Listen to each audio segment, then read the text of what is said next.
Israel cannot get away with the murder.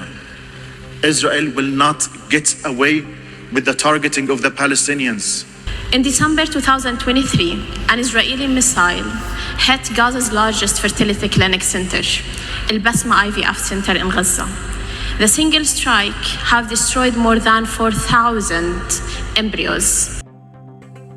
Unfair trial procedures, lack of health treatment, solitary confinement, degrading treatment, killings inside the prisons, holding the bodies of the prisoners. None of these practices actually started after October 23.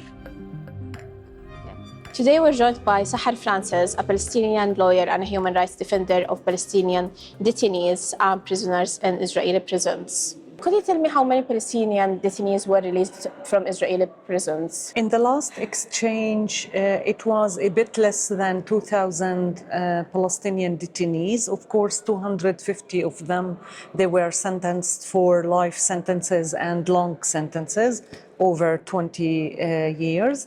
And 1,700, they were not administrative detainees, they're classified as unlawful combatant, those from Gaza Strip, including 2 women and 15 children under 18 that they were released in this round. The remaining total number is 9,100 Palestinian detainees still inside the Israeli prisons.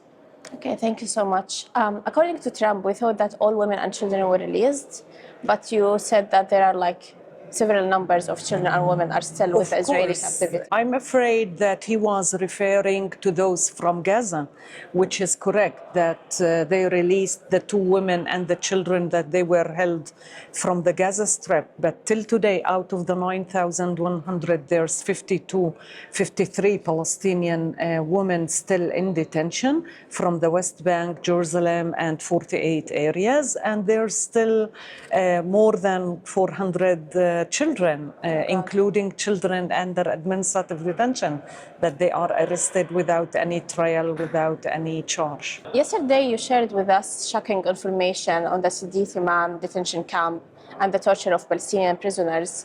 And you said that you have interviewed the man. We have all seen the video of his gang rape by Israeli soldiers. So could you tell us more about the interview with him? How is he doing? I'm afraid I can't speak much about this specific case in public because of the sensitivity of the case and because the case also is still open in the Israeli court system against the 5 soldiers that they were arrested, but now they're under house arrest, of course, or already cancelled, and in the international level. But he is not, it will take very long time till he can recover from this harsh experience. It was really very, very difficult, and it caused him lots of health problems. He was anyway a patient, like a cancer survivor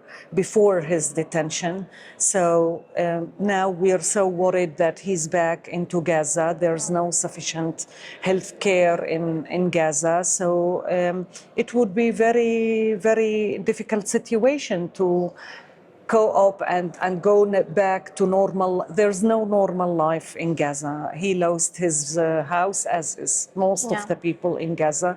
His family is displaced, so he were released for a place that he couldn't recognize. He was shocked from the level of destruction that he saw in Gaza after being arrested. But of course, I think the fact that the video were leaked, this is the only reason why the Israeli authorities opened an investigation. And it should be highlighted that this man wasn't the only case who faced very serious sexual assault in the Israeli prisons. He was lucky, I'm sorry to say lucky, but at least his case became known because of the fact that someone leaked this video and it reached the media, and it did this fuss around it in the media and in the international level. And this is what forced the Israeli authorities to investigate the case, to initiate investigating. If you review the charge sheet list that was submitted in the military court against the soldiers, you would find the whole description that the detainee gave for us as his lawyers, and which confirms that they believed his story and the description of the actions very well. But the issue that they didn't refer to the crime as rape. Oh. Yes. What do they It doesn't call it? appear physical assault. Oh my God. Very serious physical assault with, of course, they're describing the results and the fact that he was hospitalized and facing surgery several times, but they don't name it as a rape, which is reflects another problem in the Israeli justice system, that they find, every time they find the way in order to protect the soldiers or the interrogators or the police officers that they are involved in grave violations against the Palestinian prisoners, and they get away without any accountability. And this is why we are claiming that this system couldn't be a just system for the Palestinian detainees, and this is why we are trying to seek defense and support in the international level, whether the International Criminal Court or using universal jurisdiction in any other country. I hope in this case, if they will close, because releasing the victim means they don't have a real intention to investigate. They didn't collected his testimony in front of the court. Like the justice system, if they were really, the military prosecution were willing to prosecute these soldiers, and he was aware that his name would be included in the exchange deal, he would be doing what we call in the legal process, collecting an early testimony in front of the panel, in front of the judges, with the presence of the lawyers of the, but collecting his testimony before releasing him. So they have the evidence from him directly. They didn't did so. So we assume that they will close the file soon or later without any serious results toward the soldiers. And that will be a systematic act of Israeli soldiers and court system Of course, dealing with like zero accountability on the Israeli justice system toward such grave violations like rape, and it's not the first case, and torture, very severe torture that caused injuries for detainees. Files were closed without any accountability against the interrogators or the involved people in these serious cases. In 2015, there were another case of rape that the investigating body, which called Mahash in the Israeli system, confirmed that this is a very serious sexual assault that amounts to rape, and they recommended that the general prosecutor should submit a charge sheet against the soldiers and the security officer who came to the house to arrest this detainee. And the prosecutors closed the files because they claimed they cannot determine who gave the order. Like, was it the soldier or the security officer? So they closed the file without any accountability. Oh my God. Could you share with us more information about the condition of the released detainees from Israeli prisons, how, like the torture, what they face inside the prisons, and does that tell us what other detainees are facing right now? Of course, the images speaks for themselves. Like you also, how thin, how like the detainees who were released were looking in a very shocking images. And honestly, like in the last 2 years, when I used to visit these detainees, they were all talking about the very harsh, bad conditions inside the detention facilities. I saw the humiliation and the degrading treatment on real time when they were bringing the detainees to the visitation room, they were not embarrassed or hesitating to drag them like sheets on the way how they were forcing their heads toward the ground while they were handcuffed, and they're handcuffed Even in front of the lawyers. in front of our eyes, like they don't care, these soldiers and the policemen who were bringing the detainees and forcing them. The detainees were telling them, like, you would request 5 or 6 people to visit, you would receive one. All the others are forced to kneel on the ground, their head on the ground, they're handcuffed all the time till the end of all the visit of all the 6 people. So some people were held in these positions for 3 hours or 4 hours when we were visiting. Inside the cells, they were handcuffed and 24 hours a day for long months. They were starved. Like, this is why you see all of them are released very thin. Yeah. They were facing very systematic lack of health treatment. The scabies, the skin disease that spreaded in a very serious way, it's still going on actually.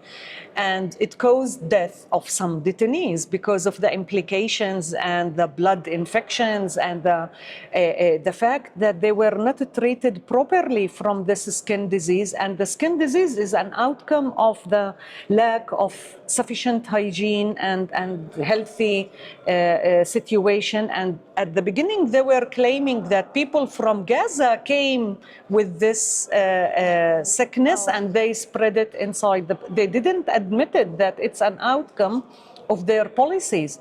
It took months of struggle from the Israeli human rights organizations till they started offer some kind of medication, like 1 pill of antibiotic or cream in some other cases. And all those detainees who were arrested from before the October 23, elderly people sick with chronic diseases like blood pressure or diabetics or kidney failure, all these people, some of them died out of lack of health treatment. And more than around 80 detainees in these 2 years. This is a huge number. Never happened in all the years of the occupation that we lost 80 people in 2 years out of torture, physical attacks, and health neglect policies.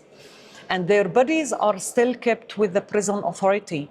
So again, like, all these conditions are not reported the international media is not covering properly the oppression and the degrading treatment, the torture, the arbitrariness in the detention. There's more than 5,000 detainees out of the 9,000 that they are arrested either under administrative detention or unlawful combatant. This is based on secret information, no charges, no trial procedures, nothing. This is arbitrary detention. These people are kept without any reason. So, I mean, should be covered more. People should speak out loudly against the policies of imprisonment, torture, arbitrary detention, arresting children, arresting elderly people. 75 years men were arrested for 6 months, 1 year, 1.5 years under administrative detention. What they can cause a serious threat to the security of the state that can justify a child 16 years old, what he would be such a serious threat. Israel used these 2 years in order really to increase in a very significant way the mass arrest policies. This is a collective punishment policy against the whole Palestinian society. Yeah. The increase of administrative detention, all these violations, and it's very systematic. Of course, including sexual harassment, not just rape, like it was reflected in humiliating the detainees with nudity, like strip searches, almost against everyone. There's no one detainee that wasn't subjected for strip search several times in this process of detention and imprisonment. Yeah, and while they are implementing these strip searches, usually they hit them with the sticks or magnometer on their sensitive areas. They harass them with verbal sexual assault. And in some cases, they were physically attacking them and assaulting them. So this is why we have the evidences that it was systematic. That's outrageous. Could you tell us more about how they are dealing with women and children at the detention areas? Are they also tortured? Yes, of course. That's the harsh experience for any child or any woman. They're not treated in any very different way from the other men. They would be subjected for the same strip search, the same humiliation, the same beatings and violence in the searches of the rooms or when transferred mostly from one place to another. In the first exchange, I don't know if you remember, one of the children was released with two broken fingers in two hands, and they released him without any treatment. His family discovered that he has broken fingers. On the time when he was released, he was immediately taken to the hospital, and couple of hours after we saw him with two hands with the bandages. Yeah, exactly. So they humiliated women, they attacked their sections, they took their religious head cover, and they forced them to be in cell isolations. Some of the female who were included in the exchange in February this year, they were attacked in the half an hour before they went to the Red Cross buses to be released. They all were taken to Ofer prison, and they were threatened by the security service that if you dare to speak or to do interviews in the media, or you go back to action, you should know you would be arrested in the same day. And one of the she's 63, she reported to us that 2 times she was pushed by a young female police woman to the ground before bringing her to the bus to be released. They were really facing very, very difficult conditions in these 2 years. And of course, the starvation, the cutting of electricity, and also the fact that all the detainees are banned family visits. And there's no ability to use phone calls, public phone calls in the sections of the Palestinian prisoners. So literally, they're disconnected from their families for 2 years. And the Red Cross is not allowed also to visit. So we've seen that in Gaza, where detainees, when they were released, they just found that his wife, his children were all killed, and some others had their whole family, extended family killed, and all of that. Of course. So they have no information. They were released from torture to a torture to another torture environment. Exactly.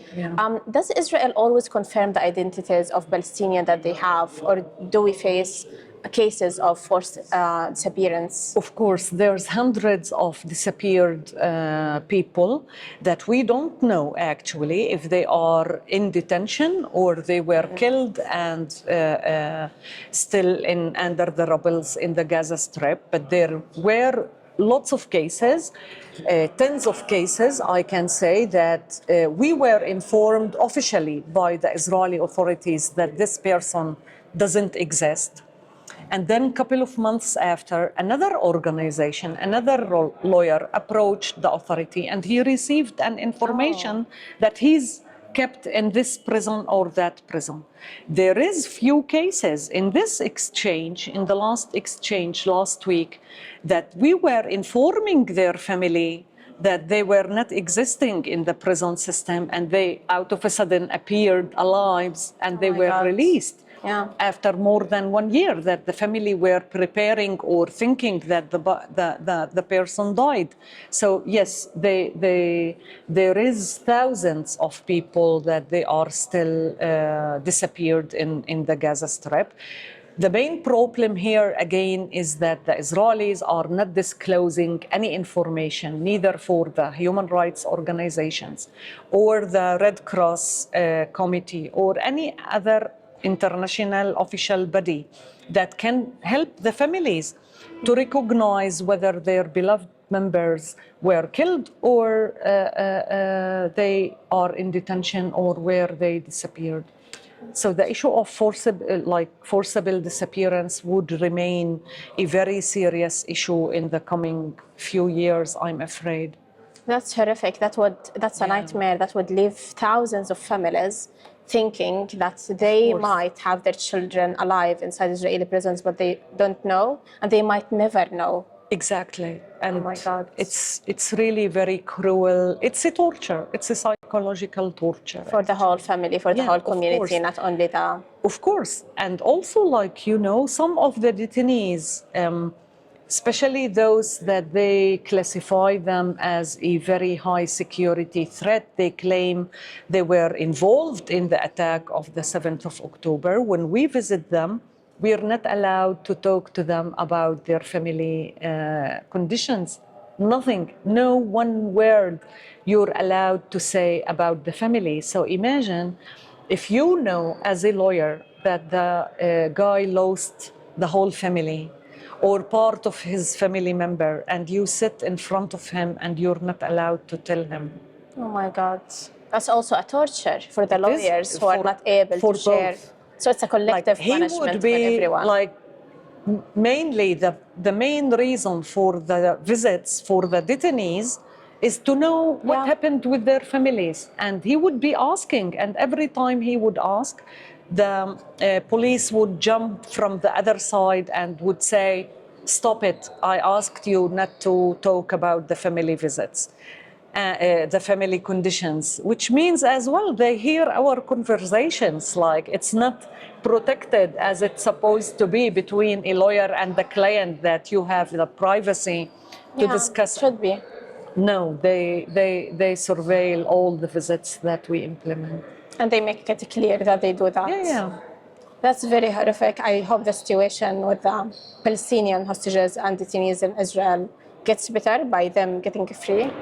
And I think the issue of the prisoners should be discussed more seriously in any political discussion in the international level. Unfortunately, Israel were using the issue of the prisoners all these decades. In any negotiations, it was one of the pressuring cards on the Palestinian side. And we are seeing it now in real time, how they are suspending the release of people like Marwan Barghouti, for example, in purpose, for political reasons. Not just this, all those who were released, they are not protected. They could be re-arrested any moment because Israel controlling the whole area, including Gaza. Who will stop them from killing anyone who was released now? Target killing. They are very specialists in the target killing policies. They can kill these people who were released. So this is why ending the occupation, ending all this system of control and oppression should really be the main demand now from the international. This is the responsibility of the international community to force Israel to end the occupation, and ending the occupation should mean releasing all these people, dismantling the military court system and the military system of oppression and control over the Palestinian people. This is the only way. That's true. All these ceasefire agreements will not bring, it's not dealing with the root causes of this situation. That's true. They're just dealing with the symptoms of the occupation and the settler-colonialism. And without dismantling the whole system, all Palestinians will be facing different types of torture, mass violation until the dismantling of the occupation. Could you tell us more about the torture of women and treatment of women who were kidnapped, taken from inside Gaza in the ground invasion, but also taken after that to Israeli prisons? You know, in this level, there's a lots of things that happened that I don't know if we would ever be able to document in a very accurate way, because what happened especially in the first months of the genocide, that the Israeli army were taking people, kidnapping people from inside Gaza, including women, children, young female or men, and bringing them for destroyed houses in the Gaza Strip or to detention facilities, army bases that it's not official detention facilities. And we never were able to visit these detention facilities or to know about what's going on when they take these women to the rubbles or the destroyed houses. But some of the testimonies that were shared in the international level with the Commission of Inquiry by other colleagues, of course, reflected very severe sexual assault, rape by soldiers. Others were taken after spending a couple of days or 1 week or whatever, they were taken to other detention facilities, for example, Anatot detention facility that we were not able to visit, but it's an official detention facility where most of the women were held there as a first step. And then they were transferred to the Moon detention prison, where we visited Palestinian women from the West Bank. The Gaza women detainees were under lots of restrictions. It was so difficult to visit them, especially in the first year of the genocide. But they were tortured, they were sexually harassed, verbally or strip search, and they were facing the same treatment as the men or the other Palestinian women detainees. Their sections were also raided in Damoun several times. In Anatot, they were starved. They were forced to sit the whole day on the ground while handcuffed and blindfolded. They were not offered hygiene stuff and sanitation products, not enough clothes. It was winter and they were suffering from cold and bad weathers. All the images of the degrading treatment that was shown in the different media pieces, it was also used against Palestinian women in detention. Okay, so we're talking about not only Israeli soldiers imprisoning and torturing Palestinians inside prisons and detention camps, but also on the ground with the ground invasion in places where no one can know or see. And there were, like, I remember many women testifying that they were stripped naked, searched, and sexually assaulted, not just in front of other women who were also stripped naked, but also men, and also other Israeli soldiers were videotaping and taking photos and publishing them. So it's like the mass arrests that took place in Gaza in the real time of the genocide, it was accompanied with lots of brutal violence behave from the soldiers against anyone, women, children, elderly. They were, whenever they decided to arrest someone, he would be taken and he would be stripped in front of the others, continuing to pass in the checkpoint. So lots of detainees reported about this practice. There's another issue that we not highlighting very much is the use of human shields inside the Gaza Strip. This practice happened a lot. Lots of people that their families approached us that they were arrested because they saw them, that the army took them.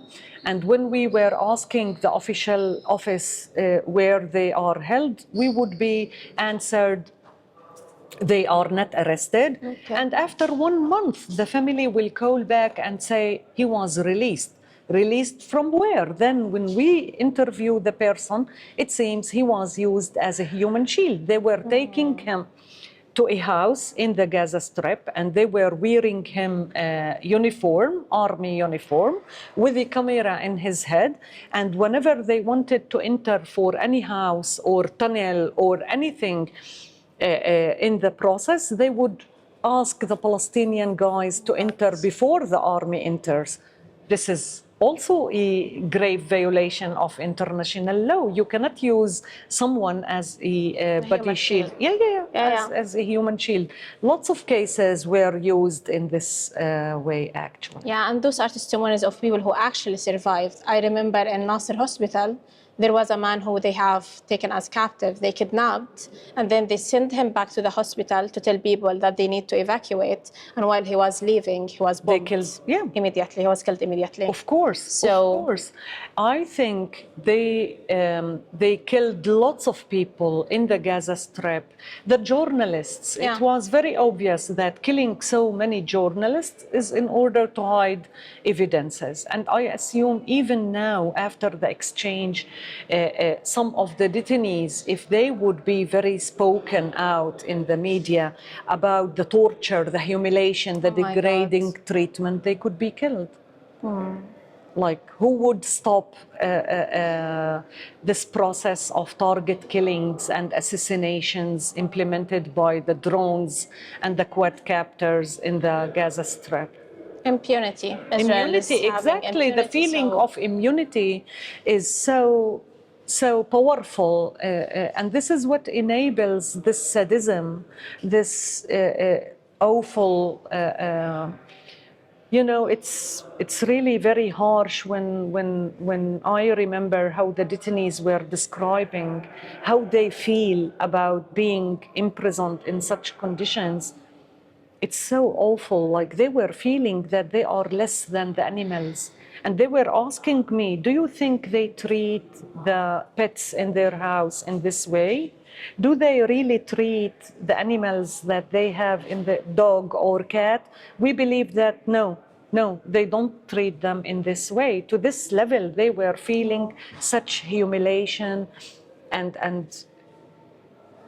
it's beyond imagination what they got through in the detention centers. thank you so much for testifying and, showing that to the world. We know that they are facing all of that, most of it even silenced for your eyes, but also it's silenced for the international community, who chose to silence that with the public media and mass media, who are choosing not to videotape or interview or show what's happening by Israeli soldiers and Israeli prisons. So thank you so much for working and showing all of that. It's very important. Thank you.